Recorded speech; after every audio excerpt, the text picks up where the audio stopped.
c'est le principal. Bonjour à tous, moi c'est Antoine du coup, et on est là encore une fois avec écran large comme juste avant, pour une nouvelle conférence, alors cette fois avec son titre un peu provoque, Fans contre cinéphiles, une guerre déclenchée par Marvel, point d'interrogation. On va quand même essayer de nuancer un petit peu le propos, et pour ça du coup, j'ai Adam Bross, donc vidéaste et youtubeur qui analyse beaucoup la pop culture, et c'est super, donc voilà. Exactement, merci pour l'invitation, et je vais être là pour nuancer si j'ai bien compris, c'est ça ? Le journaliste Philippe Gage du Point est également documentariste qui a justement réalisé des documentaires sur Marvel, notamment l'excellent Marvel Renaissance. Excellent, je suis bien d'accord. Merci Antoine. Et le Robert Downey Jr. de l'équipe d'Écran Large, l'OG, l'original, le seul, l'unique, Simon Rio. Tu veux dire celui qui meurt à la fin, quoi. Ok, merci beaucoup. Voilà. Donc maintenant que cette présentation est faite, avant qu'on entre un peu dans le vif du sujet, j'avais un peu envie de vous poser une question sur déjà votre premier souvenir du Marvel Cinematic Universe, parce que c'est vraiment là-dessus qu'on va se concentrer, ou plus précisément le moment où vous vous êtes dit « Ah là, il se passe un truc, ça va être énorme, je sens que quelque chose se passe, qu'il y a un shift qui est en train de se faire ». Adam, tu veux peut-être commencer ? Moi, c'était il y a pile 10 ans, donc j'avais 10 ans, et j'étais dans une salle de cinéma pour voir Avengers pour mon anniversaire.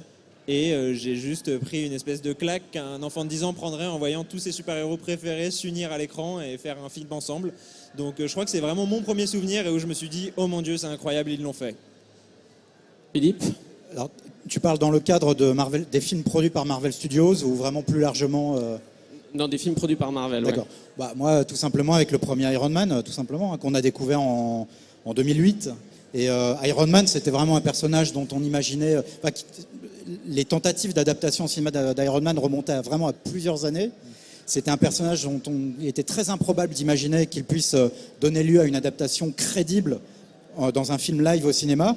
Et quand on a découvert les premiers plans, avant même de voir le film, quand on a vu les premières bandes annonces des scènes de vol d'Iron Man, oui, on s'est dit, bon sang, ça y est, il y a quelque chose qui est en train de se passer dans la concrétisation visuelle de l'univers Marvel avec ce personnage qui est en plus en image de synthèse. Donc voilà. Et le film a confirmé ça avec l'excellent choix de Robert Downey Jr., qui était l'une des grandes idées de génie de Marvel Studios. Et toi, Simon ? Alors, ça pourrait être aussi Iron Man, parce que comme toi, je l'ai découvert en salle. Moi, c'était ma dernière année d'études, si ma mémoire est bonne. Mais plus précisément, le moment où tu disais, où j'ai senti un espèce de changement, de shift, il me semble que c'était très peu de temps après. Je commençais à bosser comme journaliste ciné. C'était Thor, le premier Thor, qui est un petit peu comme le cancer, un truc désagréable. Mais en revanche, je me souviens, il y a la scène post-générique. Et si tu veux, je vois énormément de nos confrères, de nos collègues se dire... Mais qu'est-ce que c'est que ces conneries d'Avengers ? Enfin, en gros, c'est suicidaire de vouloir rassembler tout le monde. Et ça peut pas donner un film, en gros. Et en revanche, je vois tous mes potes, et puis les petits frères, les petits cousins, enfin, les gens que je connais autour de moi. Je parle pas de pros du cinéma, hein, je veux dire des cinéphiles, des cinéphages, des spectateurs, qui, eux, étaient mes chauds bouillants. Et à ce moment-là, je me dis, il est en train de se passer un truc qu'on n'a pas du tout vu venir. Effectivement. Ou en tout cas, dont beaucoup... à ce moment-là, avant 2012, avant l'arrivée d'Avengers, dont beaucoup de journalistes, critiques, mais même aussi sans doute une partie du public se disent « Mais ça, en fait, c'est pas possible. Avengers au cinéma, les Avengers, ça peut pas marcher et être réussi. » Alors qu'en réalité, il y avait à ce moment-là un truc qui montait dans le public qui était très très fort. Et c'est là le moment où je me suis dit « Ah ouais, il se goupille quelque chose. » Et c'est marrant parce qu'on a tous un film différent, parce que moi, le premier Marvel que j'ai vu en salle, du coup, c'était le premier Captain America. J'avais rattrapé les autres avant en DVD. Et du coup, de finir le film avec la bande-annonce du premier Avengers en scène post-générique, où déjà on nous avait dit « Restez bien jusqu'à la fin, il va se passer un truc ». Là, soudainement, le choc, il est quand même assez terrible. Surtout que tu te dis, c'est quoi, dans 7-8 mois plus tard, t'avais le premier Avengers sur grand écran, t'avais tout le monde qui se réunissait et ça allait être incroyable. Donc moi, je me souviens que c'était ce moment-là où je me suis dit « Ah, il se passe un truc là ». J'ajoute, juste pour revenir sur Iron Man, que la scène post-générique d'Iron Man, avec donc l'apparition de Nick Fury avec les traits de Samuel Jackson, ça a été aussi un choc, hein, vraiment, surtout quand on connaît les circonstances dans lesquelles cette scène a été décidée. Aujourd'hui, maintenant, les scènes post-génériques de Marvel, c'est devenu une institution, mais à l'époque, quand on a découvert ça, ouais, on était sur le cul et on s'est dit, bon, on va s'amuser. La suite, et là, ça a été un peu plus nuancé. Et justement, c'est vrai que là, tu parlais d'institutions, et c'est vrai que Marvel en est devenu une, clairement, et même l'une des plus fortes du cinéma populaire actuel. On le voit avec le box-office pharaonique du dernier Spider-Man. Et en même temps, du coup, derrière ça, il y a une vraie problématique qui se pose et qui va être un peu la nôtre aujourd'hui, c'est évidemment le fameux débat, notamment amorcé par Martin Scorsese, sur est-ce qu'on peut vraiment parler de cinéma en parlant de Marvel. Et ça va être un peu l'interrogation du jour. Et du coup, j'avais envie de commencer par quelque chose d'assez simple, qui est que Marvel, qu'est-ce que c'est ? Ce sont globalement des films d'action. Donc on va commencer par parler de l'action chez Marvel et de la mise en scène de l'action chez Marvel. Et donc pour ça, on va passer un petit extrait qui est issu de Captain America Civil War, qui est pour beaucoup, j'ai l'impression, un des films de la rupture avec les cinéphiles. Donc ça va être intéressant d'étudier ça. Et on va commenter ça. Donc voilà, le premier extrait, s'il vous plaît. Voilà. Petit sondage à main levée, et sans aucun jugement, hein, bien sûr. Qui trouve cette scène réussie ? Ok. Du coup, je suppose, on va quand même faire dans le sens inverse, mais qui trouve cette scène ratée ou pas terrible en termes d'action ? Donc à peu près kiff-kiff, donc c'est pas mal. Ils seront nos gardes du corps à la fin de ce débat. Exactement. Mais, du coup, moi, ma première question, c'est que on parle souvent... Les frères Russo, donc réalisateurs de Captain America 2, de Civil War et de The Derniers Avengers, sont quand même un peu aujourd'hui les plus grands représentants de ce qu'est la formule Marvel. Et j'ai l'impression que souvent, notamment dans le domaine critique et cinéphile, on parle de la pauvreté de leur mise en scène. Mais qu'est-ce que ça veut dire ? Et est-ce que c'est vraiment le cas ? Qu'est-ce qui marche dans cette séquence et qu'est-ce qui ne marche pas ? Alors, Simon. déjà, t'es vicieux parce que t'as pris une séquence correcte. C'est pas bien. C'est pas bien. C'est Tu pas nous la prends en pire. traître. Non, mais plus sérieusement, il y a un truc intéressant, je trouve. Quand tu as demandé qui trouvait ça très réussi, tu as quelques personnes qui ont levé la main. Quand tu as demandé qui trouvait ça raté, tu as à nouveau quelques personnes qui ont levé la main. Ce qui est à la fois la force, l'énorme force de frappe de Marvel, mais aussi leurs limites, sinon leur faiblesse, c'est qu'effectivement, c'est jamais ou très rarement abominable. Tu te dis pas, mais mon Dieu, mais qui a fait ça ? Je comprends pas, c'est nul. Non, c'est correctement exécuté. Alors attention, c'est une sacrée performance de réussir à produire plusieurs blockbusters par an qui maintiennent un certain niveau d'exécution. Je suis pas en train de dire que c'est facile et que c'est des aveuglements chauds qui font ça, certainement pas. Néanmoins, c'est ce qui fait que, sans trouver ça abominable, je peux pas beaucoup me passionner. C'est une suite de petites scénettes, de petites vignettes, dont aucune n'est affreuse, mais tu vois, j'ai jamais d'enjeu, je suis jamais inquiet pour un seul personnage, j'ai jamais l'impression que ces attaquants, assaillants, terroristes font un truc horrible, parce que le pire truc qu'ils semblent faire, c'est faire dormir les gens, ou tirer sur des bâtiments. Quand arrivent nos héros, je les sens, c'est le moins qu'on puisse dire, pas menacés, mais du coup, ce qu'ils font ne me paraît pas non plus incroyable, et en plus, c'est très rapidement exécuté. Alors attention, ça tient la route, mais ça ne fait jamais que tenir la route, alors que ce qu'on m'a promis, c'était du spectacle. Moi, juste ce que je trouve intéressant, c'est que là, donc, on a un extrait de Civil War, mais pour moi, le tournant, il a lieu juste un peu avant avec Captain America 2, en fait, qui, pour moi, est plutôt réussi. Moi, je me souviens, quand je l'avais vu en salle, j'avais bien aimé, et j'avais trouvé intéressant les scènes d'action qui étaient surcutées, et je trouvais que ça allait bien avec le film. Et effectivement, derrière, Marvel a repris cette formule en disant, mais attendez, tout le monde a adoré Captain America 2, on va les mettre partout. Et donc, on a eu les frères Russo sur Civil War, sur les deux Avengers. Et donc, pour moi, c'est vraiment Captain America 2 qui a eu le changement dans la manière de filmer les scènes d'action du MCU. Ce qui était intéressant avec Captain America 2, je suis en train de chercher le titre original. Le Soldat de l'hiver, voilà, merci. Vieille, c'est un naufrage. C'est que le film marquait vraiment un changement formel important par rapport au précédent réalisé par Joe Johnston, qui était beaucoup plus classique. Et cette mise en scène beaucoup plus classique convenait complètement au cadre un peu vintage du film.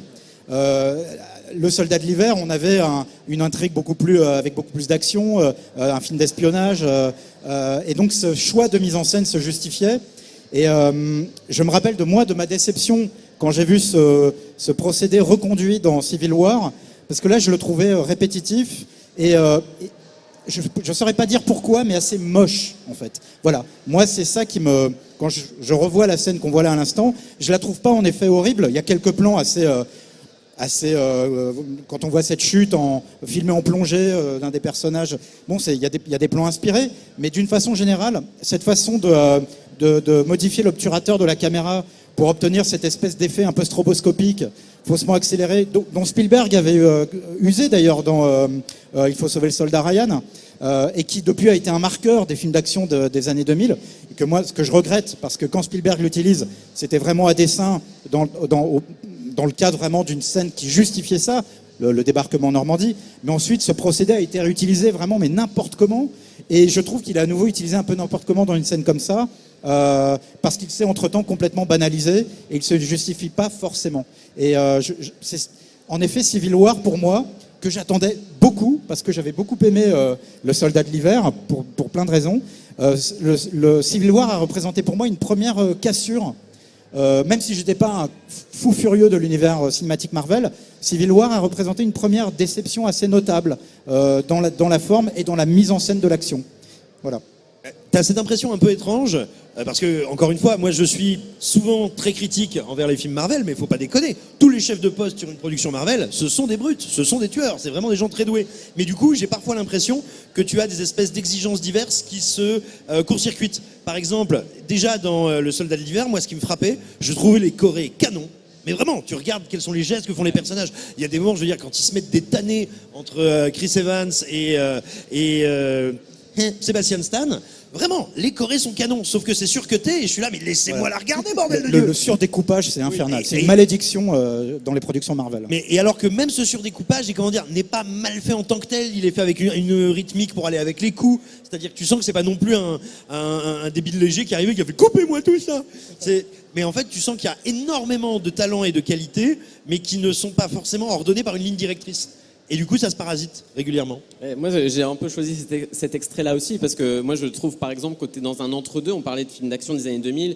Je pense que notamment la saga de Jason Bourne a quand même été un marqueur assez important, avec justement là la volonté de Paul Greengrass de surdécouper au maximum, mais au point d'en faire quelque chose d'extrêmement stylisé. Là, je trouve que le coup du camion en particulier est assez représentatif. Tu as 4 plans. En fait, c'est pas trop pour que tu te dises... ne casse pas tout.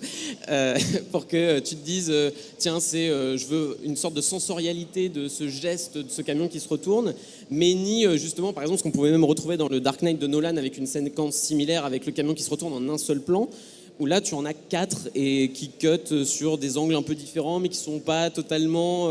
t'es pas immergé dans quelque chose d'extrêmement différent avec un gros plan qui serait embarqué sur le camion. T'es toujours à distance, un peu de la même manière, et je trouve ça...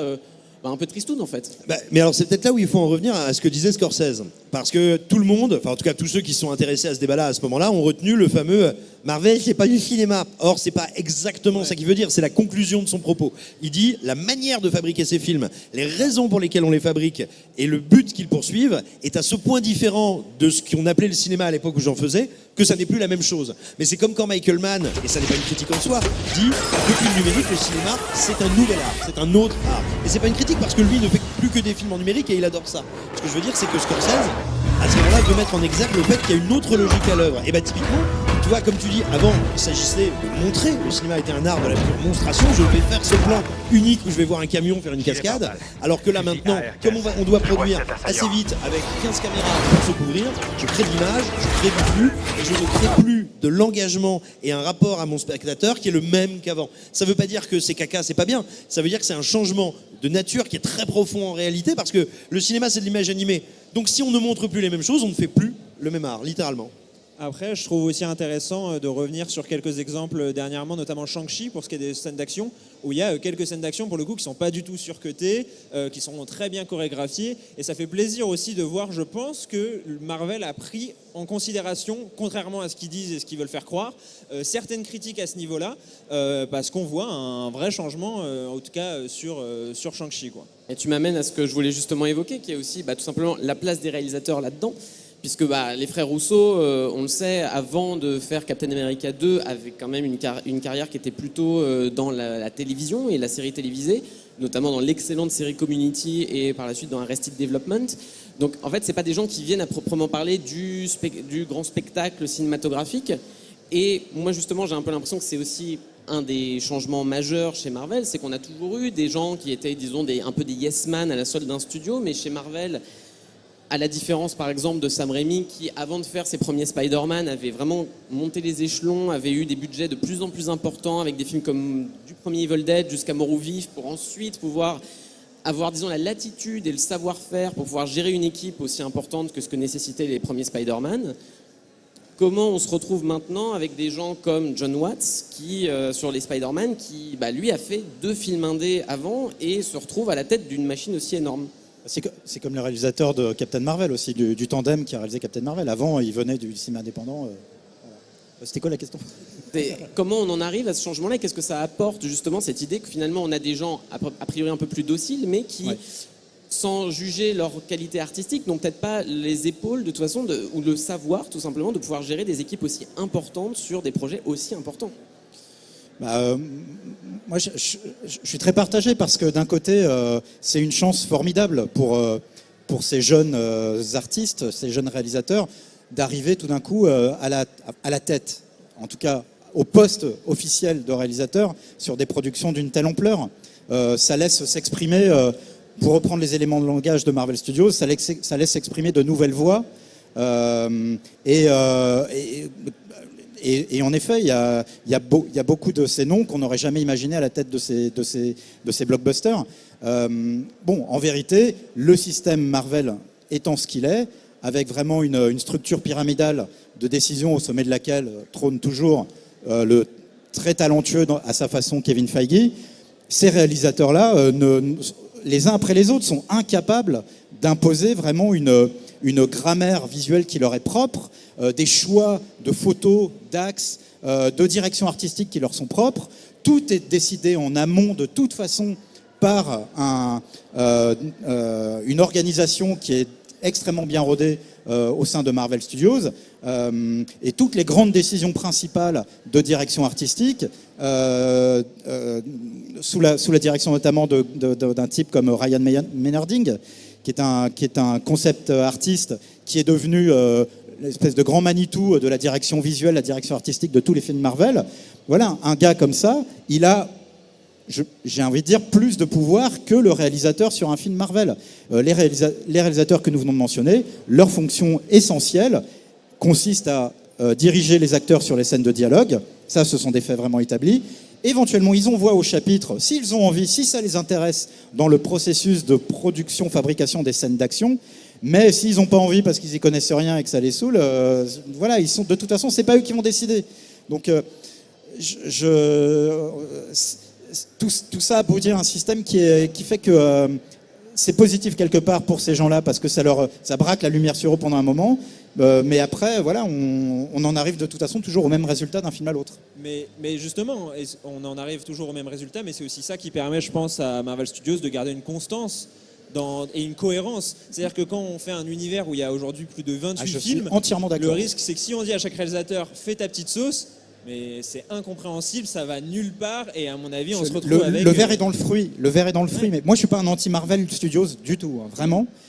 Mais le verre est dans le fruit dans la mesure où, à partir du moment où la décision stratégique a été de dire on veut que les films que nous allons faire sont la reproduction d'un univers préexistant en bande dessinée qui remonte à il y a 50, 60 ans, et bien à partir du moment où on a pris cette décision-là, et ben les films en effet doivent se ressembler, doivent partager le même univers visuel, la même colorimétrie, et tout ça ne doit pas être laissé dans les mains de réalisateurs qui auraient le pouvoir de vrais réalisateurs, quoi. Mais alors après, se pose la question de ce pourquoi on va voir Marvel, du Marvel, et ce qu'on en attend, tout simplement. C'est-à-dire que oui, si on est là, si on veut aller voir un film, une unité, une œuvre, avec une grammaire, avec une proposition de mise en scène visuelle, bon, on n'est pas au bon endroit. Tout simplement. C'est pas grave, c'est pas affreux. C'est effectivement une autre proposition qui est celle de cet univers sérialisé, continu, qui a quand même un truc qui est, pour le coup, assez inédit au cinéma, et qui n'était pas évident à réussir, c'est de, repousser perpétuellement notre satisfaction. Ce que je veux dire, c'est que tout d'un coup, à la fin de No Way Home, où je viens de passer un moment qui est un peu spécial, tu vois, quand même, j'ai l'impression que mes yeux sont tombés et se sont fait rouler dessus par une voiture, et ben néanmoins, à la fin, waouh, j'ai le teaser de Doctor Strange par Sam Raimi, et je vois 2-3 images, je suis là, j'ai des papillons dans le ventre.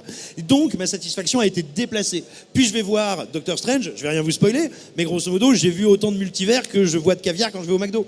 Mais c'est pas grave, parce qu'à la fin, on m'a dit, mais regarde, il va se passer ça. Et ma satisfaction est promise et remise ultérieurement. Ce qui est un truc qui est pas évident à tenir, que Marvel tient, enfin tu vois, le box-office est là pour le dire assez admirablement. Mais donc du coup, le réalisateur, il a un espèce de double rôle qui n'est plus tant celui d'être une signature que d'être un directeur de chantier. C'est un sacré défi aussi. Hein. C'est la bonne expression. Il est directeur de chantier, il est responsable, il a la garantie de bonne fin du projet, qu'à la fin, tout ça se tient. Et puis, de réalisateur, il a aussi un poids énorme, commercialement parlant. Combien d'articles de presse ont été écrits sur le dernier Doctor Strange dans la presse, on va dire généraliste, parce que c'est Sam Raimi?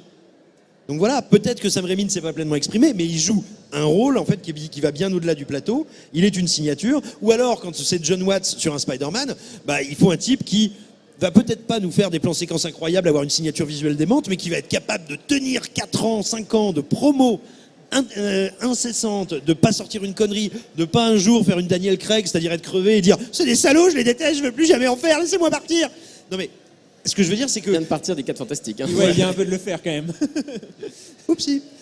Non mais voilà, ce que je veux dire c'est que c'est un rôle finalement qui est très très différent de comment le cinéphile, a fortiori le cinéphile français avec, on va dire, la politique des auteurs, peut se représenter un réalisateur. C'est vraiment le directeur du chantier Doctor Strange, du chantier Intel, etc., etc. Et d'ailleurs, c'est un peu ce que les gens aussi ont l'air d'attendre quand on voit Chloé Zhao sur Eternals, même si Eternals, ça reste quand même un film d'action, grand budget, blockbuster, qui a mis un peu de sa patte. Et il suffit de voir les retours du public américain qui a fait « Mais c'est quoi ce film où est mon jouet Je comprends pas ce qui se passe, quoi. » Donc, je sais pas dans quelle mesure aussi c'est ce que le public demande. J'ai lu aussi quelques critiques américains sur le dernier Doctor Strange se pareil. plaindre que ils retrouvaient pas exactement l'ambiance qu'ils attendaient d'un Marvel. Je l'ai vu, ouais. Qu'ils C'est trouvaient ça terrible. vraiment très curieux. Mais du coup, par rapport à tout ce qu'on a dit, moi j'avais un peu envie de terminer un peu cette partie-là avec. Là, on voit avec disons la fin du Covid que Marvel est revenu plus que jamais en force avec le Spider-Man. La Doctor Strange démarre extrêmement bien aussi. Que le paradoxe qui semble avoir lieu, c'est qu'on évoque toutes ces idées-là, on évoque l'idée des limites du grand spectacle chez Marvel, alors qu'a priori c'est pour ça qu'on se déplace en salle, notamment le public américain qui va quand même voir des gros films, qui estime que le grand écran mérite des gros films d'action qui pètent dans tous les sens, qui méritent un bon son, un bon écran, alors que fatalement tout le monde est à peu près d'accord pour dire que Marvel n'est plus peut-être totalement du grand spectacle, et voir à une réalisation de plus en plus télévisuelle, mais qu'est-ce qui explique selon vous que c'est quand même ça qui prend le pas sur tout le reste et que ça devient pour beaucoup de gens l'idée qu'ils font du cinéma au cinéma? Et alors, justement, à nouveau, revenons à ce que disait Scorsese, et encore une fois, sans jugement de valeur, parce que c'est vraiment pas du tout l'idée. C'est qu'effectivement, je pense que tous les gens qui se disent, mais oui, Marvel va sauver le cinéma, Marvel va ramener les gens au cinéma, font un vœu pieux que j'aimerais voir se réaliser, mais qui, à mon avis, est une erreur de diagnostic. C'est-à-dire que, pas tout le monde, bien sûr, mais il y a une proportion importante du public qui ne va pas voir un Marvel comme il va voir un film. C'est devenu un rendez-vous, un rituel, et c'est très bien, et tant mieux, et ça fait vivre les salles. Mais c'est pas parce que Spider-Man va être à nouveau capable d'aller taper du 1,5 milliard que ces gens qui sont allés voir Spider-Man se disent « Mais ouais, en fait, je vais retourner voir des films, et puis je vais aller voir Northman. » Non. Mais du coup, c'est intéressant parce qu'effectivement, c'est là où, à mon sens, on voit qu'il y a une part du raisonnement de Scorsese qui est très juste. Ça n'est plus tout à fait la même chose. Non, mais je suis d'accord sur le fait que les gens vont pas le voir. D'ailleurs, moi, je le vois dans le comportement en salle. Avec, j'ai été à l'avant-première au Grand Rex mardi. Ça criait dès qu'il y avait un nom de personnage. Et pour moi, c'est plus vraiment du cinéma. C'est même presque des parcs d'attractions. Et c'est pas grave. Moi, j'adore ça. Et il y a aucun souci avec ça. C'est l'expression qu'a employée Scorsese d'ailleurs. Ouais, d'ailleurs, Il a parlé de parcs d'attractions aussi. Et je la renie pas. J'adore les parcs d'attractions. C'est génial. C'est un vrai travail artisanal aussi. Enfin, c'est compliqué à faire. Mais par contre, je suis pas d'accord dans le sens où je pense que Marvel peut quand même servir un peu de porte d'entrée à la cinéphilie. Moi, en tout cas, ça a été le cas parce qu'il y en a quand même quelques-uns qui vont se dire « Ah, Sam Raimi, j'ai bien aimé Doctor Strange 2, pourquoi pas aller regarder un film qu'il a fait Andrew Garfield, moi je sais que c'est grâce au Amazing d'Andrew Garfield que j'ai commencé à regarder Silence de Scorsese, typiquement. Donc ça peut quand même être une porte d'entrée. Ah oui, non, je dis pas que ça ne peut pas l'être. Je pense qu'il faut se garder de s'emballer et de se dire c'est automatiquement une porte d'entrée. Non mais complètement. Eh ben très bien. Eh ben du coup à partir de là, on a un peu évoqué déjà Kevin Feige et c'est un peu vers ça que j'ai envie d'aller. Tu parlais justement, je trouvais ça très intéressant de cette idée du retard permanent de la satisfaction, mais il faut quand même bien à un moment donné que ça arrive quand même. Et bon on l'a vu avec les 2 derniers Avengers que Marvel l'a fait, a enfin répondu aux attentes que les fans avaient depuis un long moment. Donc ça va être notre deuxième extrait issu d'Avengers Infinity War, d'une séquence assez importante de la rencontre entre 2 groupes de personnages quand même qui étaient très attendus. Du coup, voilà, le moment du payoff, qu'est-ce qu'il provoque pour vous? Là, tu parlais aussi de Doctor Strange, de la moindre apparition, de ce genre de choses-là.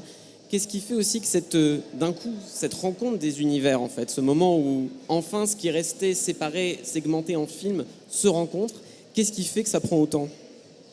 Bah, c'est comme on l'a dit, c'est le fait d'avoir repoussé pendant tellement longtemps. Je me souviens que Thanos, la première fois qu'on le voit, c'est à la fin d'Avengers, donc du premier Avengers en 2012. Donc, et c'est 8 ans après qu'on le voit vraiment dans son film. Donc c'est juste pendant 8 ans, on nous a dit ce héros, enfin ce méchant va venir, ce méchant. Quand on le voit, on est obligé en fait, parce qu'en plus on a passé tellement de temps à regarder tous les films qu'on se dit on s'est tellement investi dans ces films émotionnellement que là pour nous c'est forcément l'apothéose. Enfin, là, sur la scène en question, moi, hélas, je suis désolé, j'ai pas de payoff du tout. Je m'en fous un peu. La rencontre entre les Avengers et les Gardiens de la Galaxie, ça a correspondu à un moment où moi, je commençais déjà vraiment depuis un moment à me désinvestir émotionnellement de ce qui se passait dans les films Marvel. Et du coup, il y a des choses que j'ai appréciées dans Infinity War, mais davantage vraiment le final. Ouais, la fin. Cette fin qui était assez audacieuse quand même. Mais là, cet extrait précisément, j'ai l'impression de revoir un remake de la scène du combat entre les deux parties d'Avengers dans Civil War à l'aéroport, où à la fin, ah bah non, on est copains. Voilà, il y a pas d'enjeu vraiment, il y a pas de tension, c'est juste un truc de gag, quoi. Il y a pas de payoff pour moi sur ce moment-là précisément. Voilà. Ah oui, non, moi je parlais du film, hein, juste. Oui, alors oui, bon, le film. Infinity War, pour moi, c'était justement le payoff parce qu'on voyait Thanos, on voyait sa puissance et notamment la fin qui nous disait bon bah Thanos, vous l'avez pas attendu pour rien quand même. Je suis d'accord là-dessus et j'ai été d'autant plus déçu par Endgame qui pour moi, hélas. C'était pour de faux. Oui, non, mais c'est ça. Ne remplissait pas du tout les promesses de la fin de ce film. Mais il ne pouvait en être autrement de toute façon vu le système Marvel. Et voilà. Mais alors je te dirais, moi c'est pareil, cette séquence-là, si tu veux, elle ne déclenche pas grand-chose en moi, mais comme dans Spider-Man No Way Home, la réunion des 3 Spider-Man qui est filmé comme un épisode de Salut les musclés mais sans la MDMA, et donc du coup je m'emmerde. Mais ce qui est intéressant, c'est que les gens ont surkiffé. Alors ça veut pas dire que je suis un génie incompris, ça veut pas dire que c'est une armée de teubés, enfin en tout cas j'ai pas le droit de le dire, mais non, ce qui est certain en fait, c'est que ce que je veux dire, c'est que la satisfaction, elle n'est plus à l'écran, elle est dans l'expérience de la salle, de la communauté des gens qui se réunissent et qui vont prendre leur pied, d'être ensemble pour suivre cette aventure. Et c'est là aussi où nous, cinéphiles, il faut aussi un peu qu'on arrête de dire « Eh, c'est de la merde !» Il faut aussi qu'on entende que l'expérience, et on en revient à Scorsese, l'expérience Marvel, ça n'est pas uniquement du cinéma dans le sens où ça n'est plus l'écran qui est la seule source de ce que vient chercher le spectateur. Il vient chercher le fait d'y aller avec ses potes, maintenant avec ses enfants, parce que c'est 2008, ça fait quasiment 15 ans Iron Man. Et donc du coup, on va dire l'exécution ou la grammaire cinématographique qui est convoquée par l'exécution n'est plus ta seule source de satisfaction. C'est l'expérience en tant que telle. Moi je précise que je ne me rentre pas dans la catégorie spécifique des cinéphiles. Non, ou des... Oui, non, mais c'est pour reprendre l'intitulé du... Tout à fait, ouais, tout à fait. de la conférence. Je suis encore fan quelque part. Par exemple, je sais pas, qui a vu le dernier Doctor Strange ici? Ok, donc il y a un moment. Bon, je vais pas spoiler pour les gens qui ne l'ont pas vu ou les gens qui vont regarder ce débat et qui ne l'ont pas vu. Mais donc il y a un moment dans Doctor Strange, il y a un moment pur fanboys qui se passe dans un des univers parallèles où là, alors même que je suis désinvesti émotionnellement depuis plusieurs années, eh ben ils ont réussi quand même à me faire dire ah putain, ah ouais c'est cool. Bon, et après je suis vite redescendu parce qu'il se passe encore des trucs derrière un peu nazes. Mais sur le moment, le vieux lecteur de Strange depuis l'âge de 5 ans, et ce que je serai au fond de moi jusqu'à mon dernier souffle, il n'y a rien à faire, même si je lis plus de comics depuis 15 ans, c'est en moi, ça sera toujours en moi. Et ce moment-là de Doctor Strange, malgré tous les reproches que j'avais fait au film, eh ben il a fonctionné. Donc je suis à la fois fan et cinéphile et c'est du coup par coup pour moi, quoi. Dans l'extrait qu'on vient de voir, ça me fait vraiment rien, mais il y en a d'autres où l'effet fanboy a marché. Voilà. Et c'est peut-être justement ça, c'est que peut-être que le grand génie de Marvel est là, c'est d'avoir à la fois réussi à d'abord choper avec la phase 1 ceux qui étaient déjà là, de toute façon ceux à qui on n'avait pas besoin de dire à la scène post-générique de Nick Fury, bah, vous êtes qui, c'est pourquoi il y a Samuel Jackson qui est là. Et alors que maintenant, c'est plus les gens comme peut-être toi et moi qui avons vraiment grandi avec juste directement les films et limite on a redécouvert les comics à travers ça, de se rendre compte en fait que ah bah ouais, bon bah ok, tu me mets certains personnages qui apparaissent ou tu me remets des personnages qu'on avait vus il y a 10 ans qui reviennent, ça me fait un truc en fait, toujours. Et pardon si je monopolise la parole, je vais essayer de faire très vite, mais ce qui m'avait beaucoup marqué quand j'avais vu Spider-Man, non le premier Spider-Man, Sam Raimi, du coup. Ouais. Non, pardon. Quand j'avais vu Le premier du MCU et Sony, tu veux dire? Non, je voulais revenir à Civil War. Ce qui m'a marqué quand j'ai vu Captain America Civil War, donc c'est le film qui introduit le Spider-Man avec Tom Holland. Et ça m'a beaucoup marqué à la fin de la séance. Je regardais le public et il y avait beaucoup de gens qui étaient plus jeunes que moi et qui je le sentais, qui maîtrisaient maintenant cet univers. Ils n'avaient pas lu les comics. C'était pas ma génération de lecteurs de Strange. C'était des gens nettement plus jeunes. Et je trouvais ça fascinant de voir. Et je vais continuer même si les films m'emmerdent maintenant globalement, mais je vais continuer d'observer cette nouvelle génération, comment elle se réapproprie cet univers, comment elle le vit, comment elle partage ses codes, parce que je trouve ça assez fascinant. Moi, j'ai le souvenir très ému, peut-être que cette personne est là aujourd'hui, je ne sais pas, mais de ma de la séance d'Infinity War à 9h du matin au Hall avec des gens costumés, et notamment une jeune femme, je sais pas, d'une quinzaine d'années, qui était déguisée en Spider-Man. Autant vous dire qu'on l'a retrouvée en larmes à la sortie de la salle avec la mort de Tom Holland. Et c'était magnifique à voir, en fait, parce qu'on se dit, on l'avait vu dans quelques films avant seulement, mais l'image même de Spider-Man et l'idée que ce Spider-Man-là ait pu mourir quand bien même on se doutait tous que ce serait temporaire, avait créé quelque chose, avait créé un tel émoi. Moi, je trouvais ça assez magnifique de me dire, il y a cette cohésion de toutes les générations qui se retrouvent à ce moment-là. Mais d'ailleurs, alors je sais pas, je m'éloigne peut-être un peu trop, mais là, il va y avoir un défi qui est quand même assez passionnant parce que en introduisant le multivers et toutes les possibilités du multivers, ce qu'on voit notamment dans Doctor Strange, à savoir, en fait, personne n'est jamais vraiment vivant ni vraiment mort, il y a de tout, il y a machin. Là, il va y avoir une difficulté, un challenge pour recréer de l'attachement émotionnel qui est pas du tout évident.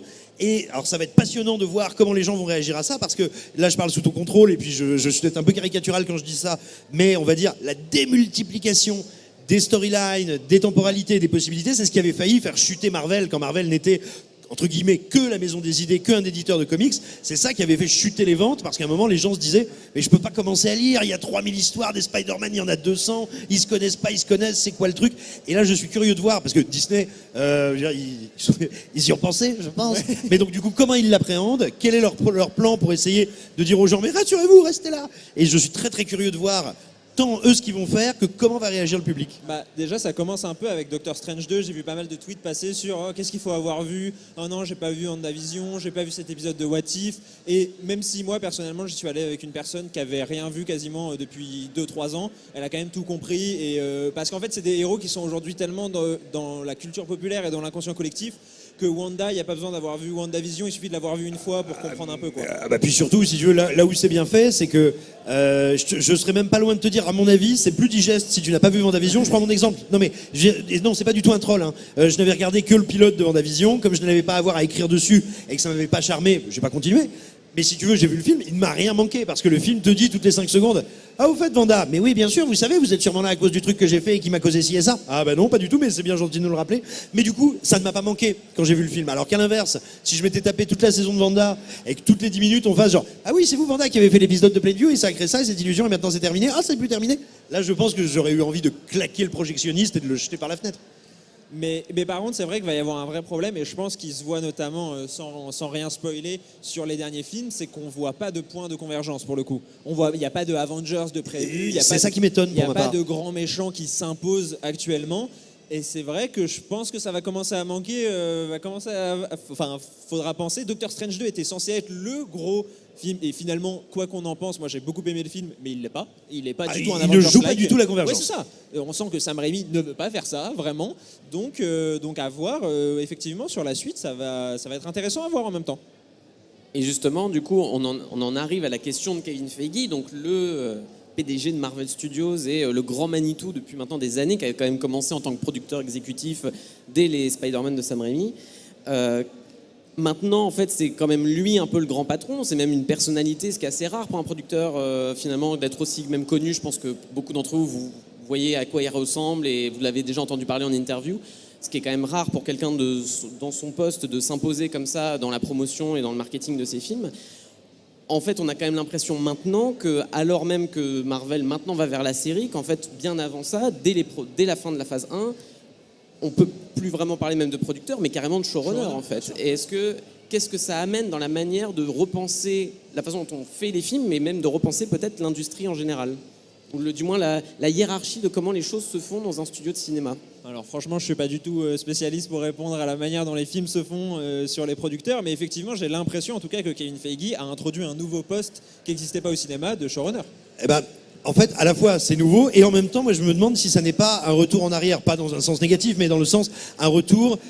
Dites-vous qu'il y a eu l'âge d'or des studios américains et tous les studios étaient dirigés par, en général, au moins un type qui avait la main sur tout. C'était Louis B. Mayer d'un côté, c'était Selznick de l'autre. Enfin voilà, il y avait d'immenses, ce qu'on appelait les nababs, ce qu'on appelait les moguls, qui étaient vraiment les boss des studios, qui tenaient leur studio de main de maître, qui se disaient, nous, on a telle pool de comédiens, on a tel type de scénariste. Ils s'échangeaient les acteurs en exclusivité. Exactement, et voilà. le cinéma. Et à l'époque, il y avait justement, les acteurs avaient des contrats d'exclus avec un studio. Pas avec une marque, pas avec un univers, mais en fait, quand on voit Disney qui fait des contrats de 9 films avec des acteurs pour Marvel, qui les numérise, qui dans une clause dit, bon bah écoute, puis si jamais tu meurs, tu pourras encore faire 15 films, t'inquiète pas mon petit chat. En réalité, on est très proche de ça. Et c'est plutôt, je dirais, un retour à la forme classique des studios. Et ensuite, n'oublions pas que Kevin Feige, c'est un message d'espoir pour l'humanité et pour chacun d'entre nous, parce que même si c'est aujourd'hui un des producteurs les plus puissants, efficace et intelligent et compétent du monde, c'est aussi quelqu'un qui a commencé en produisant Elektra. Et donc on doit tous se rappeler que rien n'est perdu, jamais. Et c'est intéressant aussi quand on revient à la formule classique des studios justement de l'âge d'or. Ils possédaient, il me semble, des cinémas, ces studios-là, et on voit quasiment la même chose puisqu'on a tous vu passer ce tweet des 70 séances de Doctor Strange à certains cinémas aux États-Unis où en fait il y a un monopole quasiment de Marvel sur certains cinémas. Et en fait c'est une tension qui existe depuis longtemps. Si ma mémoire est bonne, c'est dans les années 40, je crois que c'est 47, mais j'ai peur de vous dire une connerie. En tout cas, pas confirmer. J'étais pas né. En tout cas, dans cette... Oh là, moi j'étais tout jeune. Dans cette période-là, où en gros il y a une loi qui passe anti-monopole, qui en gros dit les gars, vous ne pouvez pas produire, distribuer et avoir les salles, parce que du coup il y a des situations de concurrence impossibles, à savoir s'il y a des salles qui appartiennent à tel studio, bah, vous n'allez pas prendre les films du studio inverse, etc. Et donc il y a une forme de concurrence malhonnête. C'est d'ailleurs ce qui a signé la fin de la MGM, qui était le studio le plus puissant à l'époque, qui a dû céder ses salles à MGM et qui a perdu le levier de sa puissance. Non, mais Disney exerce aujourd'hui ce genre de... Je sais pas comment appeler ça. Pression. Non, mais pression. Ça, Et il y a des exploitants de salles français qui, officiellement ou non officiellement, témoignent parfois sur Twitter. Si vous ne prenez pas ce film-là, en sachant que Disney a en plus ce pouvoir de dire si vous ne prenez pas tel Marvel, vous n'aurez pas le prochain Star Wars ou Avatar, parce que du coup ça concerne quand même tous les prochains gros cartons à venir. Donc forcément pour une major, ça... Enfin, pour un exploitant, a priori, le débat n'a pas lieu d'être, en fait, mais s'il veut passer un autre film, c'est compliqué. Et sachant que la pression, en fait, peut se jouer sur plusieurs niveaux. Il y a le fait de prendre ou non le film, il y a le pourcentage sur le prix du billet, parce que, en fait, en gros, grosso modo, un exploitant va prendre 50 à 55% du prix du ticket de cinéma que vous payez. Disney peut négocier pour avoir des pourcentages un peu différents. C'est un des seuls studios qui est assez puissant pour le faire. Et puis, il y a aussi si vous prenez un film Disney, vous ne devez pas prendre un film du même genre ou de tel type pendant tant de temps avant et après. La durée, le nombre de semaines à l'affiche aussi est très important comme levier de négociation. Et du coup, quand même, parce que là, depuis tout à l'heure, on parle pas mal aussi de problèmes qu'il y a chez Marvel ou de trucs qu'on trouve un peu ratés. Mais il faut quand même, je pense, remettre en perspective la réussite du Marvel Cinematic Universe en tant qu'univers étendu qui cartonne, qui semble inarrêtable, alors que ça fait bien 5 ans maintenant que tout le monde dit « Non, mais le cinéma de super-héros, les gens vont se lasser ». Qu'est-ce qui fait, selon vous, que Marvel, ça a pris, là où en plus, toute la concurrence s'est quand même cassé les dents depuis 5-10 ans, a commencé évidemment par DC, qui n'a pas du tout réussi à faire du DC Universe quelque chose d'aussi viable, mais on peut parler aussi du Dark Universe d'Universal, qui s'est arrêté dès La Momie, et ou encore même de Paramount, qui voulait faire la même chose avec Transformers, en n'ayant rien fait de sa Writer's Room, qui n'a absolument rien donné à part Transformers 5. Donc pour vous, qu'est-ce qui fait justement que Marvel, ça marche en fait? Déjà, comme on l'a dit Kevin Feige, le fait qu'il y ait une personne qui décide de tout et que tout le monde a l'air plus ou moins d'écouter sur 15 ans, forcément ça crée une sorte de cohérence qui évite de partir dans tous les sens. Et aussi le fait qu'ils aient pris leur temps. On le disait, ils ont certes repoussé pendant très longtemps, mais Avengers, il n'est pas arrivé tout de suite. Il n'est pas arrivé 2 ans après la sortie d'Iron Man, contrairement par exemple à ce qu'a essayé de faire DC avec Batman vs Superman, qui avait, ça sentait le truc rushé de mon Dieu, on a 5 ans de retard, il faut absolument qu'on. Oh, une clé USB avec des super-héros. Oui, exactement, c'est exactement ça. C'est vraiment, oh mon Dieu, qui on a dans le catalogue pour le placer dans le film.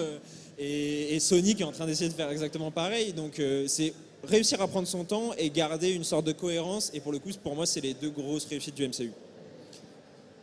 Je pense que Disney, et donc Marvel, mais vraiment Disney, depuis maintenant 20 ans, a compris un truc que les autres studios ont mis du temps à comprendre, et même si maintenant ils le constatent, ils ne l'appréhendent pas avec un niveau de compétence semblable à ce qu'a Disney, c'est qu'en réalité, l'expérience cinéma ou l'expérience de la culture populaire avait, au moins pour un temps, changé de nature sur deux niveaux. Le premier, c'est qu'aujourd'hui, le grand public, c'est ni bien ni mal, c'est comme ça, c'est ce dont le grand public a envie, c'est l'univers qu'il connaît. Le retour du même. C'est ce qu'on appelle la nostalgie, d'abord le retour des années 80, etc., etc. Mais on se tourne vers des créations avec lesquelles on entretient préalablement un lien affectif, de passion, ce que vous voulez. Ça, c'est une chose. Et la deuxième, c'est, j'en reviens à ce que je disais tout à l'heure, que l'expérience de la salle, en fait, aujourd'hui, n'est plus seulement sur l'écran. Elle est dans la salle, elle est dans les réseaux sociaux, elle est dans ce que tu discutes avec tes potes. Et en gros, un film n'est plus, s'il veut être un grand succès, ou un succès de ce type, un phénomène culturel, n'est pas seulement un film.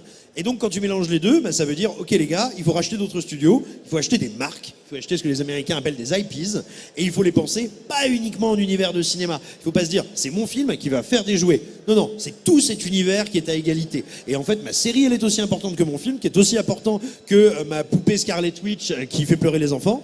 Et en réalité, il faut, moi je prends ça avec c'est pas un truc que je vois forcément d'un excellent œil, mais que je trouve passionnant, en revanche. Parce que c'est une pensée du divertissement et du rapport au public qui est nouvelle, qui est différente, qui en plus de ça est quand même, je trouve, admirablement bien faite et conçue. Parce que, je veux dire, voilà, à un moment on a dit, oh là là, Disney qui rachète Marvel, qu'est-ce qu'ils vont faire? Oh merde, ça marche vachement bien. Oh, ils vont faire les Avengers, ça va pas marcher. Oh, ça marche vachement bien. Oh là là, ils font Disney+. Oh putain. Et voilà. Et donc, mais je pense qu'ils ont véritablement, ils ont 10 ans d'avance sur la plupart de nous autres commentateurs ou spectateurs. Et je suis très impressionné par la manière dont ils gèrent ça. Non, mais en plus, la spécificité de Marvel, je pense, c'est que Marvel Studios a pu vraiment se reposer sur une expertise de plusieurs décennies d'univers partagé, qui remonte d'ailleurs même à avant Stan Lee, puisque le premier crossover dans l'univers Marvel, à l'époque où le Marvel Comics ne s'appelait pas Marvel Comics, mais Timely Comics, dans les années 40, le premier crossover, c'était dans un exemplaire du mensuel Marvel Mystery Comics numéro 8, et c'était la rencontre entre Namor, les personnages de Namor, The Submariner, et The Human Torch, qui était à la base, qui évoluait originellement dans des aventures séparées, et dans une aventure a montré leur rencontre. Human Torch, qui était pas la torche humaine qu'on a connue dans les 4 Fantastiques des années plus tard, mais qui était une sorte de prototype, c'était un androïde, etc. Donc, cette stratégie d'univers partagé que Stan Lee a systématisée à partir des années 60, ça a vraiment fourni une grille, une matrice très puissante sur laquelle Kevin Feige a pu s'appuyer en très très bon connaisseur de cet univers qu'il a été depuis toujours pour composer son plan, sa stratégie qui a été celle de Marvel Studios à partir de 2008, de 2006 même. Et puis je le chambrais un petit peu sur Elektra, il a aussi produit d'autres trucs affreux, mais en revanche là, sans plaisanter du tout, il y a aussi, comme tu disais, son expérience lui de producteur. Il a connu l'époque où les studios produisaient des adaptations de comics à la va comme je te pousse en se disant c'est pour les débiles, on va faire ça pour pas trop cher avec des effets dégueulasses.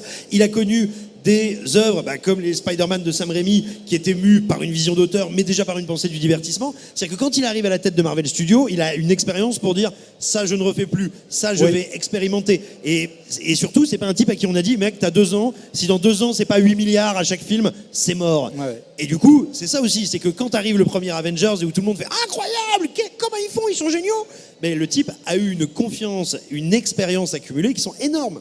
Et vraiment il manque aux autres studios qui ont tenté de créer des univers interconnectés et qui se sont plantés, il leur manque un Kevin Feige.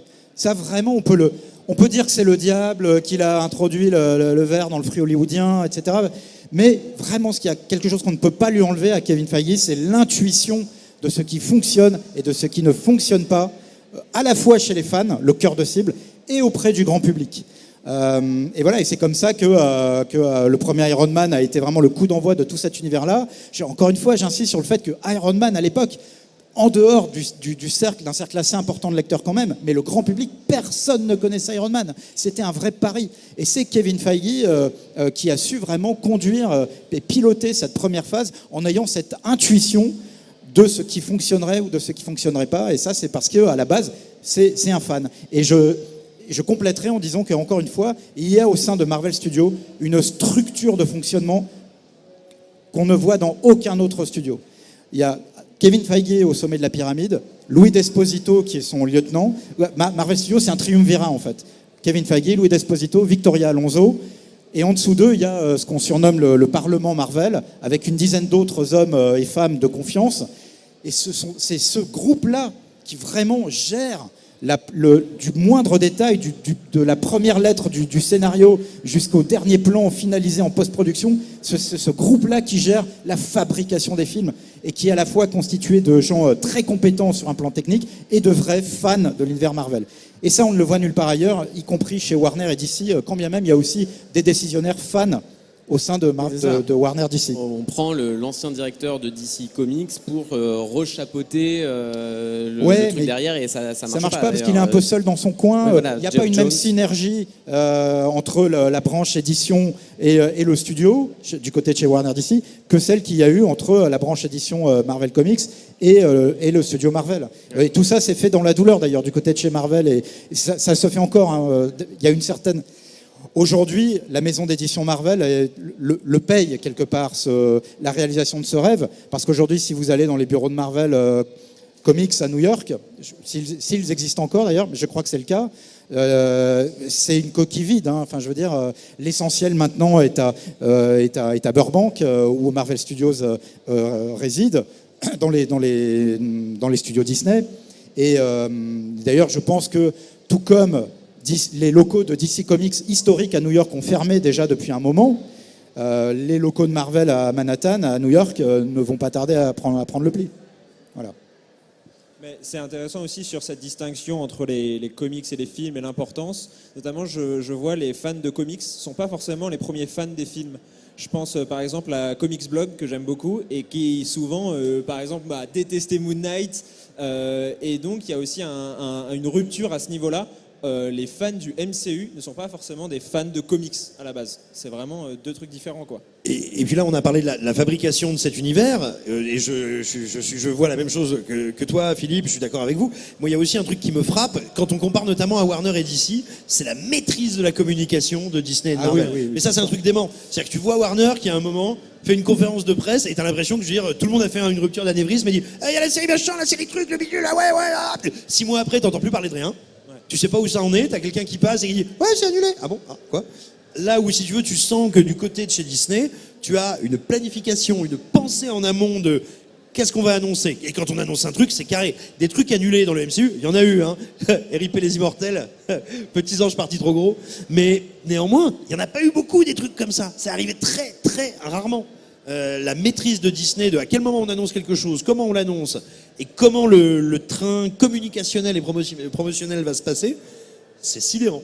Non, même on annonce à demi-mot, puisque c'est un peu maintenant devenu, et je rebondirais sur ta vidéo que tu avais fait sur Spider-Man No Way Home, sur, disons, est-ce que ton plaisir de spectateur avait été gâché par la promotion et les potentiels leaks, et tu parlais même de la manière dont Marvel a presque institutionnalisé un marché du leak où on attend finalement qu'il y ait des fuites plus ou moins volontaires, où on te laisse le lézard apparaître plus longtemps dans le trailer brésilien comme par hasard, ou voilà, des choses qui peuvent relever purement de l'accident ou pas, mais qui dans tous les cas aident les gens à se dire avant même d'arriver en salle, non mais Tobey Maguire et Andrew Garfield seront là et de toute façon je le sais avant même qu'on me les montre et en fait je n'attends que ça de toute façon. Non mais ce qui est intéressant dans l'expérience des gens qui vont voir les films du MCU, c'est qu'elle a lieu autant en salle qu'en dehors. C'est-à-dire qu'il y a toute la partie où ils font des théories, ils vont chercher les leaks. C'est une communauté. C'est ça, c'est une vraie communauté et très organisée avec des figures, je pense à Daniel RPK par exemple, qui est le grand Manitou du côté des leaks. C'est-à-dire que lui, il va dévoiler. Vous savez pas qui c'est? Non. Et bah, si. non, mais en fait, c'est une personne anonyme qui dévoile toutes les intrigues des films et tous les caméos 3 semaines avant la sortie. Et c'est dégueulasse, il va se faire. Non c'est pour ça qu'il est anonyme et qu'on ne sait pas qui c'est. Et en fait, il est peut-être il est parmi vous. Oui, c'est moi. Non mais et Pardon. il est extrêmement suivi et les gens adorent. Alors je ne comprends pas personnellement, pour moi c'est impensable, mais les gens adorent savoir à l'avance. Ah mais t'as une fraction des gens qui adorent ça. Nous sur écran large, dès qu'un Marvel sort, mais le jour où il sort, t'as des types qui arrivent sur les réseaux en MP qui font est-ce que tu pourrais tout me spoiler s'il te plaît? Ah bon mais si je vais faire chier mes potes, j'ai pas envie d'aller le voir, spoil-moi tout. Il y a qui, il y a quoi, qui meurt, qui vit, quand ça termine. Ils parlent tous il fait, comme ça, merci. Et vraiment, et on en reçoit mais des dizaines, des gars qui veulent juste être spoilés. Mais Ou oui. ceux qui veulent être spoilés pour savoir s'ils vont y aller. Tu fais, ah bon. Non mais c'est ça, il y a vraiment une logique de vouloir savoir déjà à tel point, c'est ce que tu disais tout à l'heure, sur on a envie de voir quelque chose qui est familier, à tel point qu'on a même envie de savoir exactement ce qu'il va y avoir. Mais tu sais, c'est comme les gens qui achètent un roman policier et qui lisent les 20 dernières Oui. pages et qui font genre, ah, je suis curieux de savoir comment on va en arriver là. Ah bon, ok.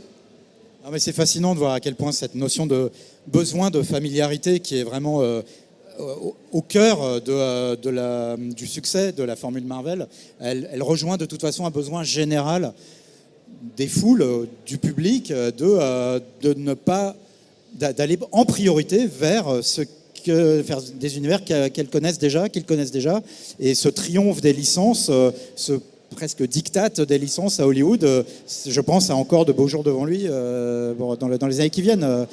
Encore une fois, quand tu vois que Ambulance de Michael Bay, quoi qu'on en pense, Michael Bay qui était le roi du box-office dans les années 90-2000, et là, voilà, son film a une carrière tellement piteuse. Je pense que ça en dit long. Alors que ce film avait vraiment tout pour, quoi qu'on en pense, pour Même attirer les Matrix, foules. hein. C'est du grand Une spectacle. ambulance, des explosions, des drones. Voilà, ça en dit long sur ce qu'a Trop bien. envie de voir vraiment profondément le public des salles de cinéma en ce moment. Et est-ce que du coup, et ça va être un peu la dernière problématique de cette conférence, derrière la familiarité, est-ce qu'il y a quand même encore de la place pour une part d'auteurisme? C'est ce qu'on va voir ensemble là. Moi, pour ça, j'ai choisi un extrait d'un de mes Marvel préférés, et je sais qu'à écran large, on est très fan de ce film-là, Les Gardiens de la Galaxie 2, de James Gunn. Du coup, on a un petit extrait, et on va commenter ça après, et parler d'auteurisme chez Marvel.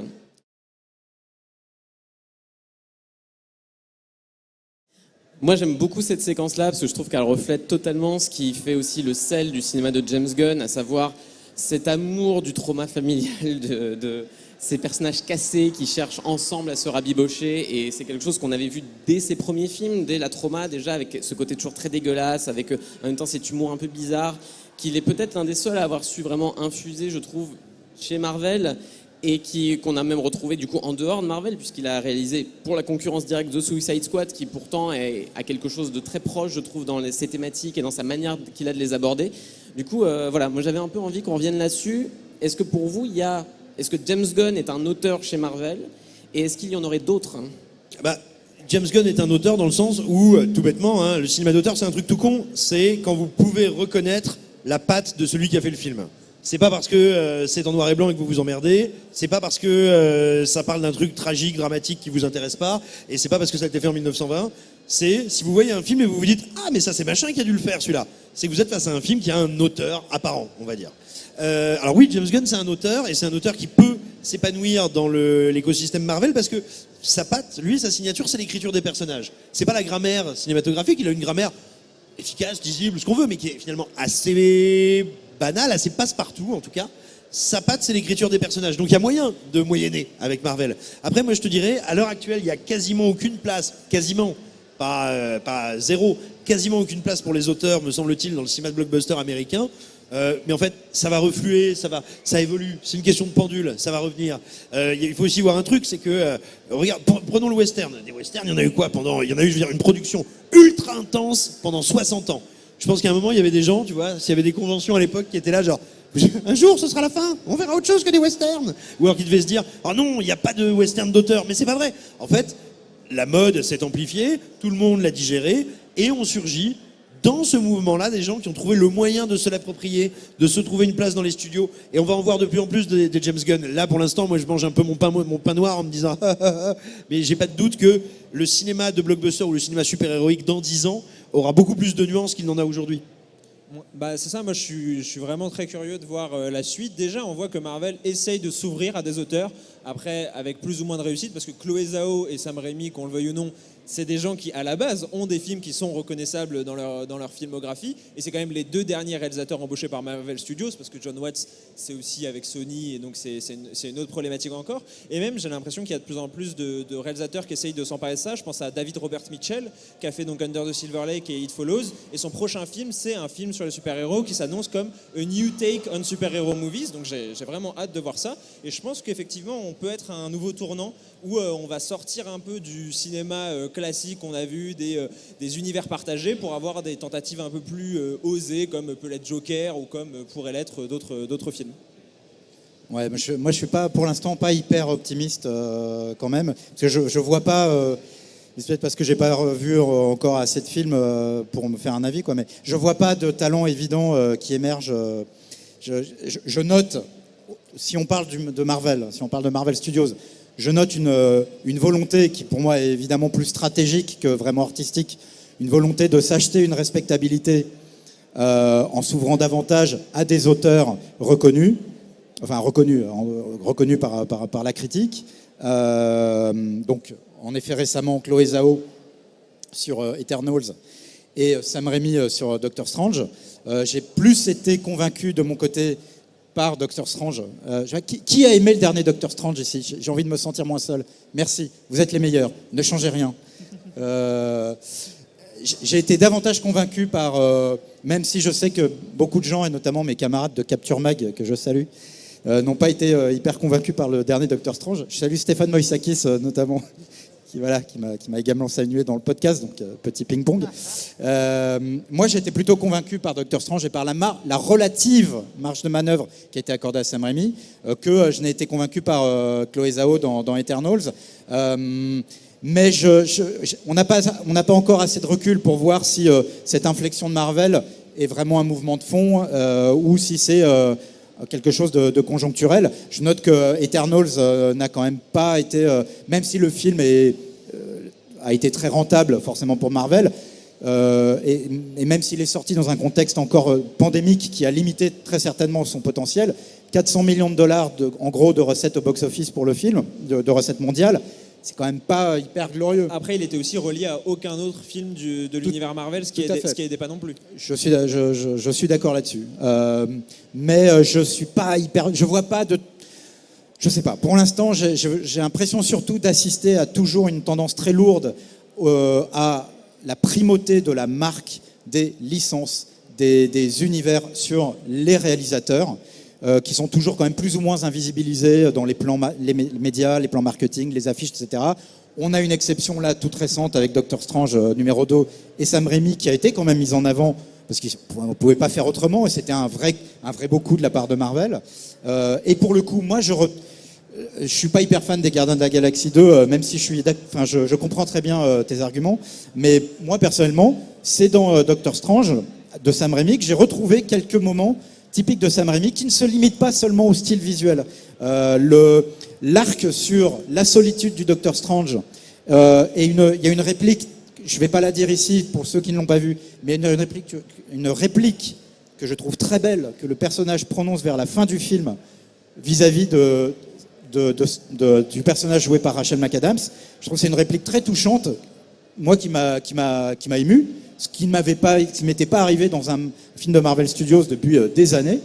Et voilà, là, en effet, j'ai retrouvé une petite liberté qui me laisse penser que oui, ça peut être possible. Mais globalement, je reste quand même encore dans une méfiance et un relatif pessimisme lié au fait que voilà, c'est le primat de la marque, de la licence, et je vois pas trop pour l'instant des voix s'exprimer avec force, et je vois pas de raison pour laquelle ça changerait.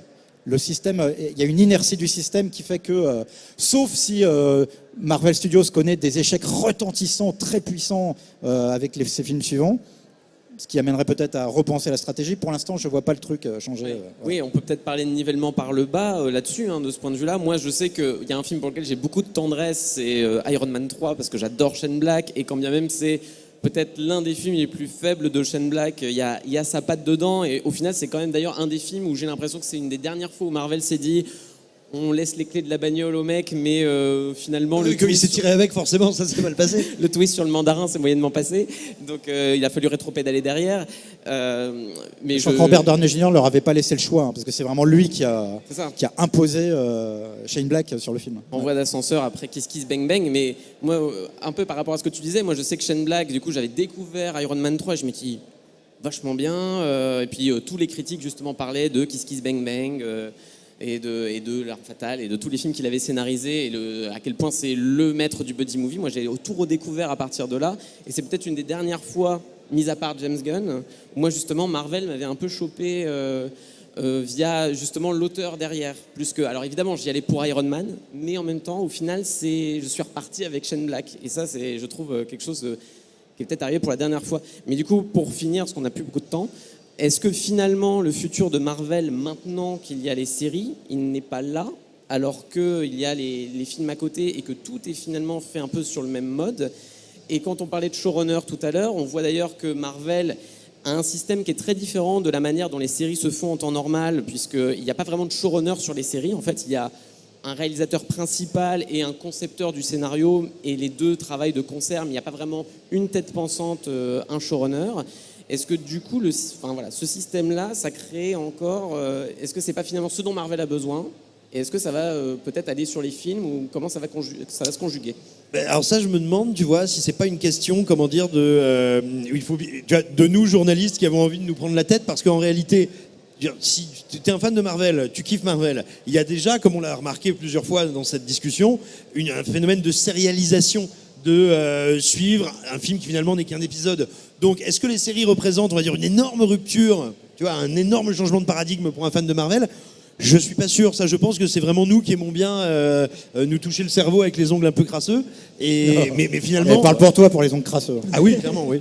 Mais finalement, si tu veux, on se pose une question dont je suis pas convaincu qu'elle existe chez les fans de Marvel, parce que c'est déjà une série depuis longtemps. Donc cette appellation film, blockbuster, série, a fortiori maintenant qu'il y a une plateforme qui rassemble tout, je pense qu'elle est un peu spécieuse.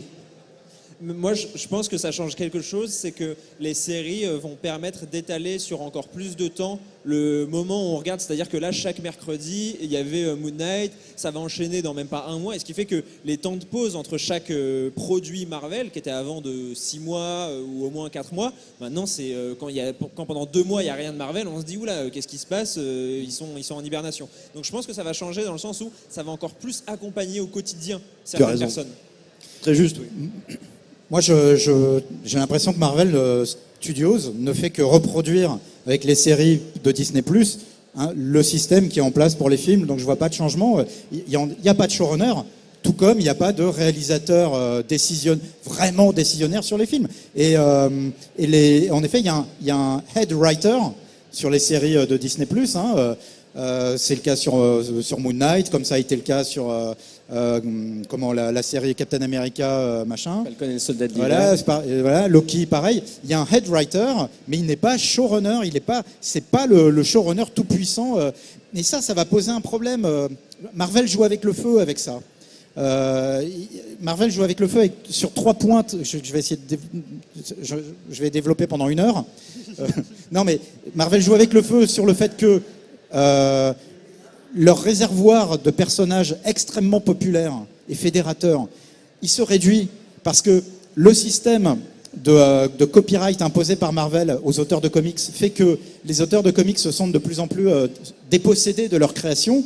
Le système Marvel, c'est qu'ils considèrent leurs auteurs comme des salariés, en fait, qui ne doivent pas percevoir de copyright sur leur création. Il y a des procès en cours, d'ailleurs. En septembre dernier, Marvel a contre-attaqué les héritiers de Steve Ditko, de Gene Colan, Larry Lieber, qui était co-créateur d'Iron Man avec son frère Stan Lee, puisque le prénom Stan Lee, c'est Stanley Martin Lieber.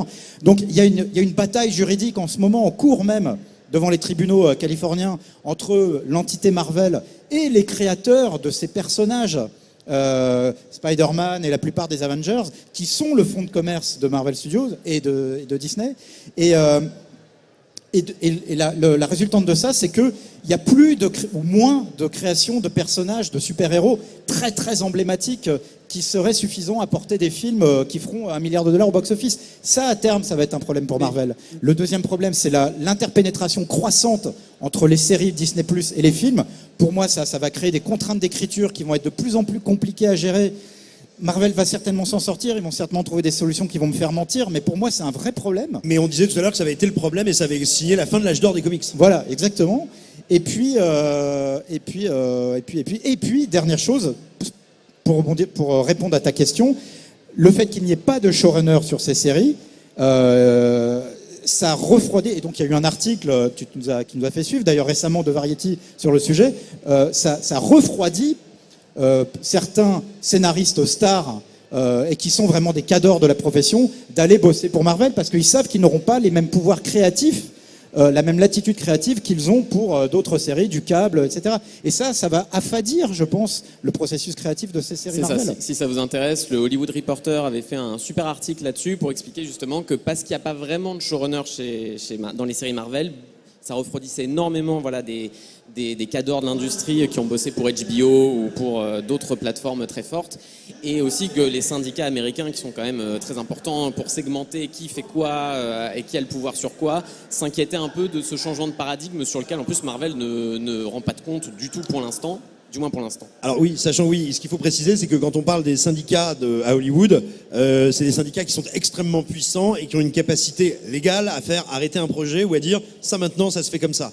La grève des scénaristes en 2007 à Hollywood, c'est littéralement Hollywood qui se met à l'arrêt. Et ils ont eu très peur d'arriver sur un truc comme ça là, ces derniers mois. C'est pas passé loin. Donc oui, comment les syndicats vont appréhender le fonctionnement de Marvel, c'est aussi une vraie question. Et juste pour revenir vite fait sur les personnages emblématiques qui manqueraient, il faut aussi se souvenir que les Gardiens de la Galaxie, à leur sortie, c'était loin d'être des personnages emblématiques et ils le sont devenus en 2 films. C'est vrai, c'est pour ça que je dis que Marvel trouve toujours des solutions pour faire mentir les gens qui, comme moi, sont un peu pessimistes, mais tant mieux pour eux, c'est très bien. C'est fascinant à observer en tout cas. Et ça sera justement le mot de la fin. Donc voilà, Marvel a toujours 10 coups d'avance, donc on sera peut-être là dans 5 ans pour en reparler et vous dire que finalement on avait tort. Donc merci beaucoup à vous d'avoir suivi cette conférence. Merci. Merci à vous. Merci. Il y a d'autres conférences écran large qui arrivent et Simon prendra le relais juste après.